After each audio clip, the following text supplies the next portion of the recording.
Սկսած փետրվարի 5-ից հաջողությունները ուղեկցում են մեր ինքնապաշտպանության ուժերին, աջ թևում հասել ենք արդեն համարյա Մարտակերտ, հնարավորություն ունեցան 3 օպերատորները ստորեն նկարահանել Մարտակերտը։ Ինչ վերաբերում է ձախ թևին դեպի Քարվաճարի ուղղություն, պետք է ասել, որ այստեղ գործերը շատ ավելի հաջող են ընթանում, հետ մղելով ադրբեջանցիների գրոհը, որոնք փորձում էին թիկունքից հարվածել մեր զորքերին, անցանք հակահարձակման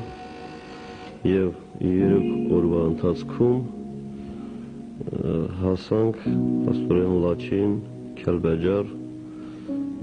ճանապարհի հատվածը եւ աստորեն հիմա արդեն մի ժամ առաջ զեկուցեցին, որ այդ ճանապարհը այնտեղ կա թունել, այդ թունելը գրաված է եւ Լաչինը Քյալբաջարը իրարից կտրված են։ Ես ուզում եմ ճիշտ հասկանամ, այստեղ խոսքը ոչ թե Լաչինի Քյալբաջարի մասին է խոսքը, Լաչին Քյալբաջար այդ